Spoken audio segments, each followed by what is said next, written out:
Hello বন্ধুরা, এই দেখো আমার এই পঞ্চমুখী গাছটা। এখানে একটা রঙ্গন গাছও দেওয়া রয়েছে টবে। যখন ডাল পুঁতেছিলাম দু সাইডে দুটো ডাল পুঁতেছিলাম, তা দুটো গাছই হয়ে গেছিলো বলে ডাল থেকে গাছগুলো হয়েছিল বড় বড়। আর এই টবটা আমার সেদিনকে সরাতে গিয়ে আমার হাতেই ভেঙে গেছে। তো এমনভাবে ভেঙেছে যে ওর মধ্যে জল দিলে আর জল থাকবে না। তো এমনিতেই বর্ষাকাল চলে এসছে, আমি অনেক গাছেই এবার টব থেকে সব ছোট ছোট বালতিটা দেওয়া ছিল, বালতিগুলো খারাপ অবস্থা হয়ে গেছে। তো এখন অনেক গাছই আমি নিচে অনেকটা জায়গা ঘিরে নিয়েছি।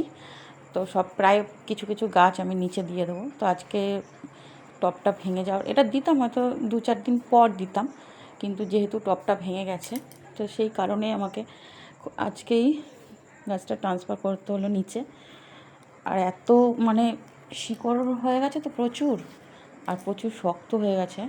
আর দুদিন আমি একটু গাছে জল দিতে পারিনি, আর সেই কারণে জল দিতে পারিনি বলে গাছগুলো শক্ত, মানে এত শক্ত হয়ে গেছে যে শিকড়ে মাটিটা আমি পারছিলামই না মানে গাছটাকে বের করে নিয়ে আসতে।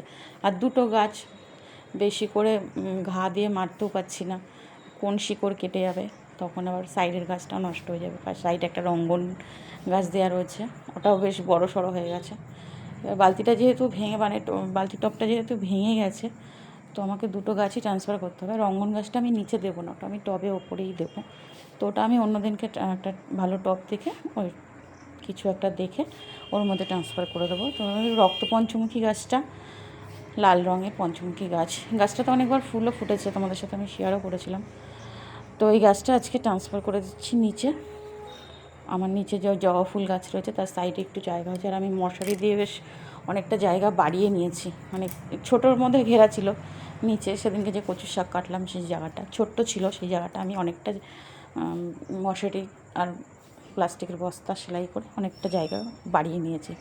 এবারে বর্ষাকাল আসছে, পর্তুলিকার চারা তো অনেক হয়ে গেছে, ওগুলোকে বসাতে হবে। তো আমি পারছিলাম না বলে আমার বরমশাই আমাকে একটু হেল্প করে দিল, যে এই গাছটা আবার উনি বেশ অনেক যন্ত্রপাতি দিয়ে ঘা দিয়ে গাছটাকে অবশেষে আমি যে গর্তটা খুললাম সেই গর্তে বসিয়ে দিয়েছে। তো আজকের ভিডিও এই পর্যন্তই। তো আমার ভিডিও তোমাদের কেমন লাগে তোমরা আমাকে অবশ্যই কমেন্ট করে জানিও। পাশে থেকো, সাথে থেকো, ভালো থেকো বন্ধুরা। আর গাছটা তো শিকড় আছে, অসুবিধা হবে না কোনো। তো উনি আবার জল এনে দিতে বললো, সঙ্গে সঙ্গে জল দিয়ে দিল গাছটাতে। বেঁচে তো যাবে, অনেক বড়, অনেকটা শিকড় ছড়িয়ে আছে। যেহেতু টবটা ভেঙেছিল ওই জন্য গাছটা। আর এমনিতে আমি তো বলছি কিছুদিন ধরে আমার অনেক গাছ নিচে ট্রান্সফার করব।